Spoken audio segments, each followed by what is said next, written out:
गाना। आज 20 सालों बाद रमेश अपनी दुल्हन नैना के साथ अपने गांव के अपने पुराने घर आता है। सभी लोग बहुत खुश थे। रूपा भी अपनी बहू का स्वागत करने में लगी थी। पर ये क्या, रूपा जैसे ही अपनी बहू की आरती उतारने जाती है, अचानक से तेज हवाएं चलने लगती है। घर की लाइट चली जाती है और आरती का थाल का दीपक बुझ जाता है। माँ, ये सब क्या हो रहा है? अचानक से ये मौसम कैसे बदल गया? अरे बेटा, ये गांव है। गांव में अक्सर ऐसा ही होता है। किसी भी वक्त मौसम बदल जाता है और कभी भी लाइट चली जाती है।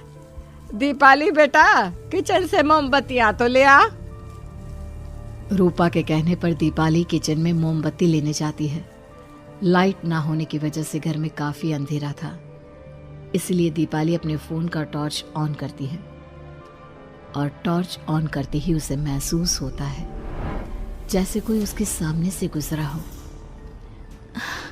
मुझे ऐसा क्यों महसूस हुआ कि मैंने अभी यहाँ किसी को देखा? क्या सच में यहाँ कोई था या ये सिर्फ मेरा वहम था? अरे दीपाली बेटा, मिले कि नहीं मोमबत्ती?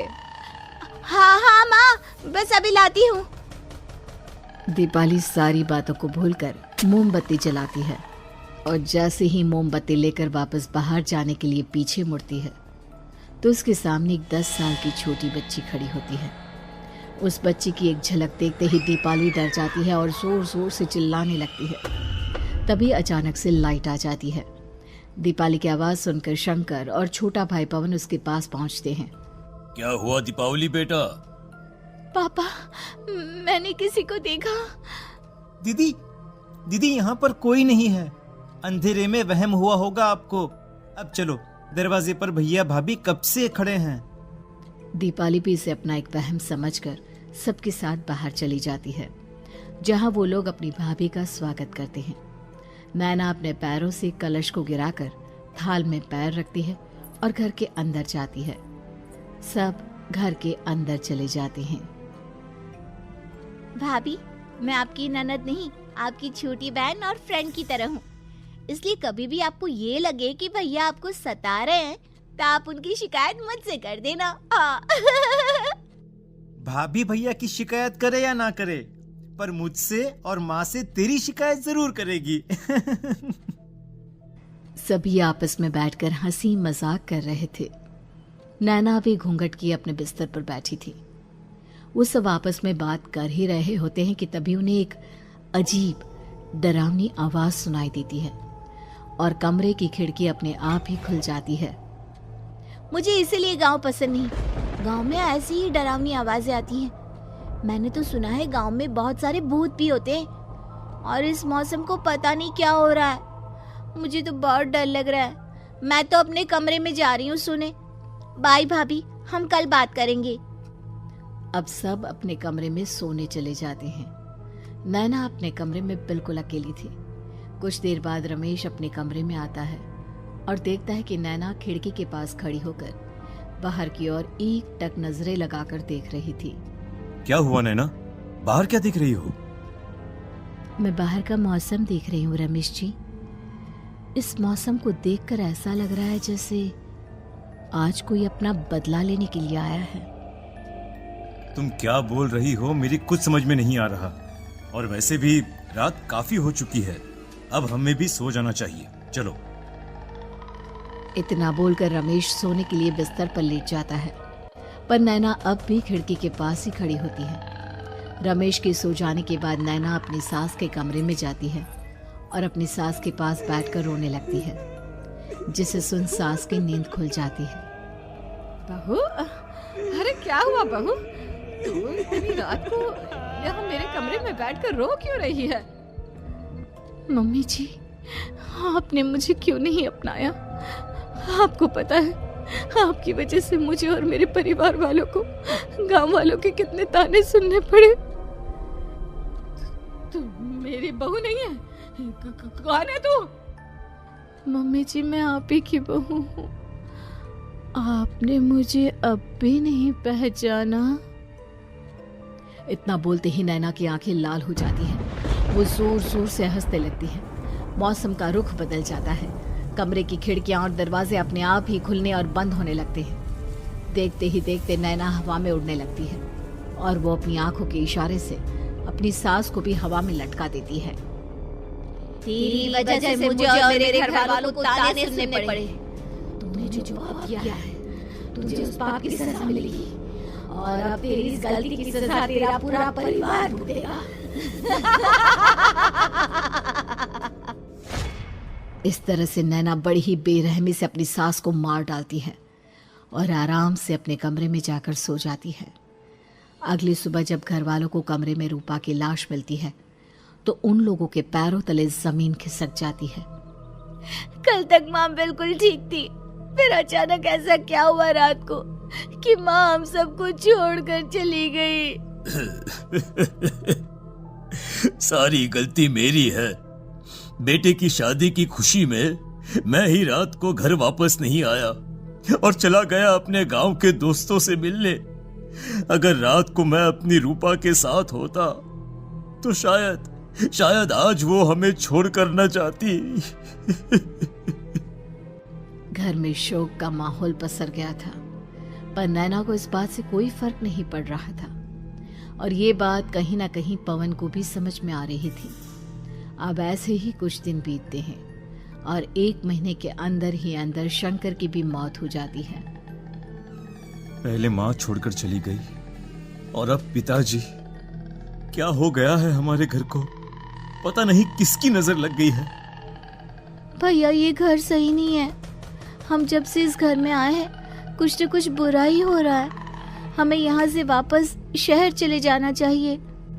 जहाँ रमेश, दीपाली और पवन का रो रो कर बुरा हाल था, वहीं नैना अपने कमरे में बैठी आराम से मेकअप कर रही थी।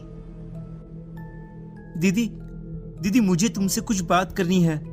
मुझे लगता है कि इन सब के पीछे भाभी का हाथ है। पवन तू ये सब क्या कह रहा है? तू होश में तो है ना?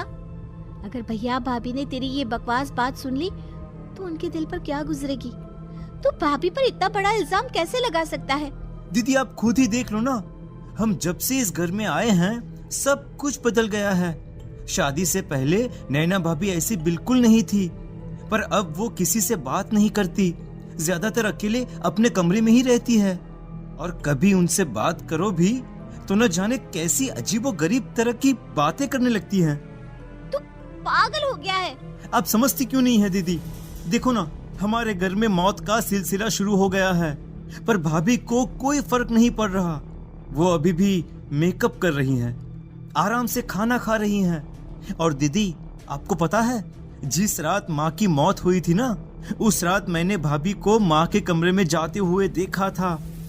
पवन की बातें सुन अब दीपाली के मन में भी शक पैदा होने लगता है और वो इस बारे में रमेश से बात करती है।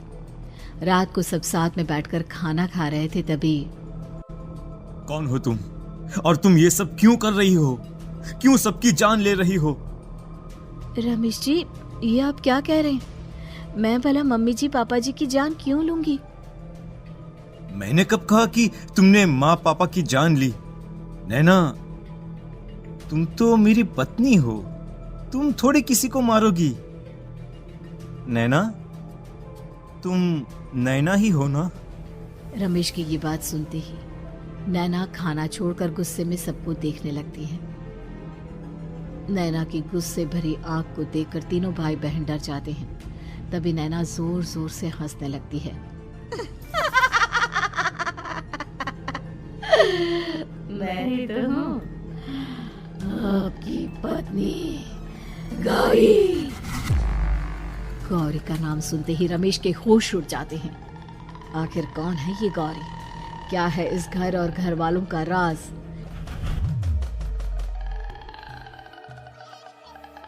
हमारे दोनों बच्चे एक साथ कितने अच्छे लग रहे हैं ना?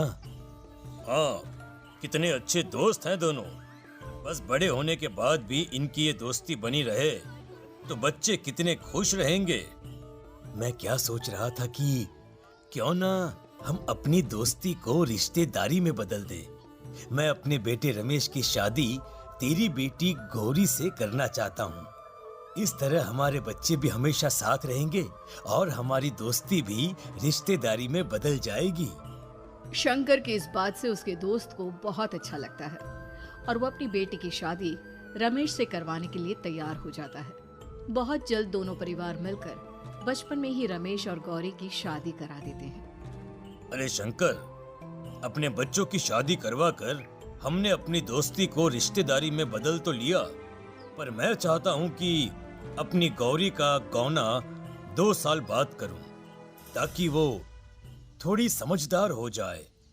अरे हाँ हाँ दोस्त, बिल्कुल, हमें कोई दिक्कत नहीं है। इसी तरह समय बीतने लगता है। समय के साथ शंकर का कारोबार तरक्की पकड़ लेता है और 2 साल बाद शंकर अपने पूरे परिवार के साथ शहर में शिफ्ट होने की तैयारी कर लेता है। जब यह खबर उसके दोस्त को पता चलती है तो वो शंकर से बात करने उसके घर जाता है।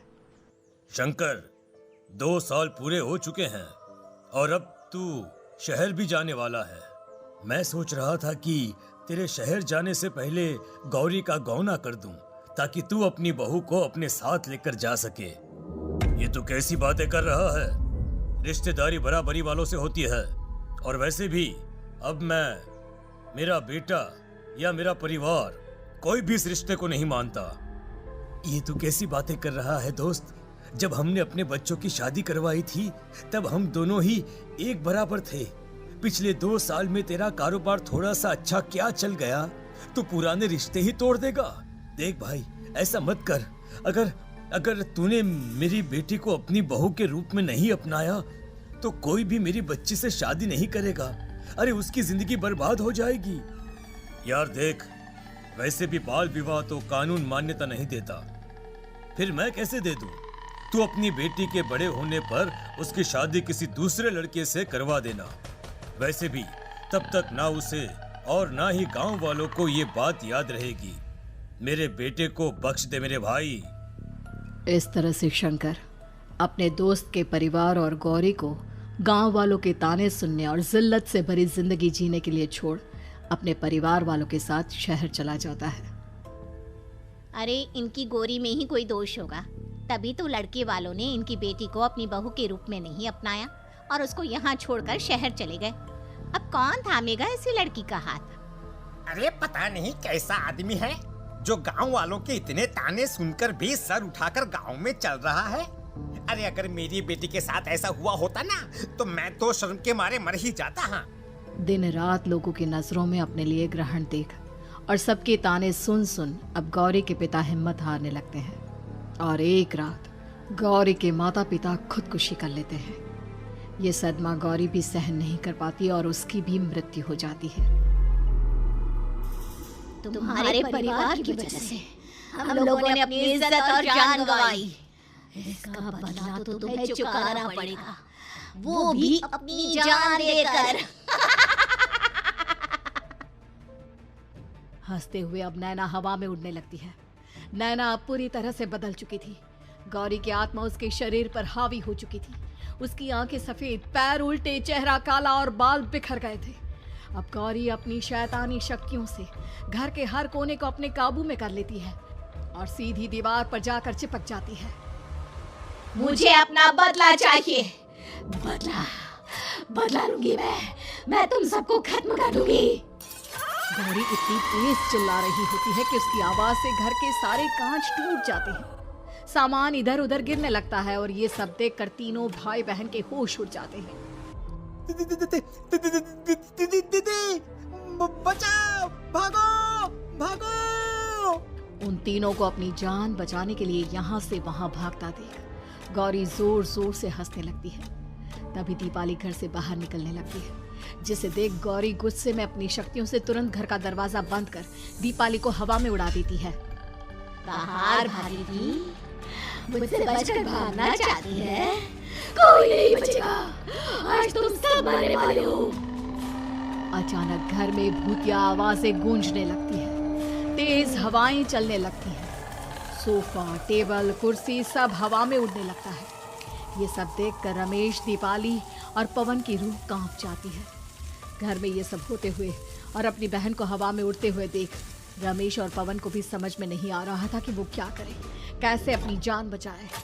इतने में गौरी अपनी आंखें दीपाली की तरफ करती है और अपनी शैतानी शक्तियों से उसका गला दबाने लगती है। भागने का बहुत शौक है ना, अब मैं तुझे इस दुनिया से ही भगा दूंगी। इतना बोलकर गौरी दीपाली को उठाकर फेंक देती है और दीपाली दीवार से टकराकर नीचे गिर जाती है। दीपाली के पूरे शरीर में चोट के निशान होते हैं और वो उठ भी नहीं पाती। दोनों भाई भागते हुए अपनी बहन के पास जाते हैं। ये तो बस शुरुआत है, मैं तुम तीनों को तड़पा कर मारूंगी। अरे अरे, पर हमने क्या किया है? हम तीनों भाई बहन तो निर्दोष हैं। गलती तो हमारे माता पिता ने की थी और उन्हें तुम पहले ही मार चुकी हो, फिर हमारे पीछे क्यों पड़ी हो?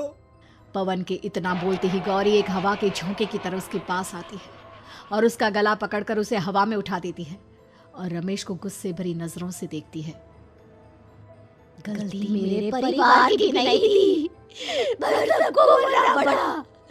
मैं किसी को नहीं छोड़ूंगी। गौरी पवन को हवा में उछाल देती है, जिस पर कमरे की छत से टकराकर जमीन पर आकर वो गिरता है। उसके सर और शरीर पर जगह जगह चोट लग जाती है और खून बहने लगता है, जिसे देख अब रमेश से चुप नहीं रहा जाता। गौरी, तुम्हारा गुनहगार मैं हूँ। तुम्हारी शादी मुझसे हुई थी। अगर तुम्हें बदला चाहिए तो मुझसे लो। मेरे भाई बहन को छोड़ दो। तुम मुझे मार दो। मरना तो सबको पड़ेगा। अरे पर इसमें उन दोनों की कोई गलती नहीं है। प्लीज, मैं मानता हूँ कि तुम और तुम्हारे परिवार के साथ जो कुछ भी हुआ वो गलत था, पर गौरी, मैं प्लीज मेरे भाई बहन को छोड़ दो। उन्हें तो इस बात के बारे में कुछ भी पता नहीं है। उनका इस सबसे कोई लेना देना नहीं है। तुम और तुम्हारा परिवार यही चाहता था ना कि मैं तुम्हें अपना लूं। उस समय मैं बच्चा था, मेरे पास इतनी समझ नहीं थी, पर आज मैं तुम्हें तुम्हारे इसी रूप में अपनाता हूँ। मेरे साथ जो करना है कर लो, बस मेरे भाई बहन की जान बख्श दो उनकी जान। रमेश की ये बात सुनकर गौरी का गुस्सा थोड़ा शांत होता है। ठीक है, मैं तुम्हारे भाई बहन को नहीं मारूंगी, पर तुम्हें मरना होगा और तुम्हारी आत्मा को मेरे साथ शादी करनी होगी। मुझे मंजूर है। अब रमेश गौरी के साथ छत पर जाता है और छत से नीचे को जाता है। रमेश के मरते ही गौरी उसकी आत्मा को अपने साथ ले जाती है और इस तरह से रमेश खुद मरकर अपने भाई बहन को बचा लेता है।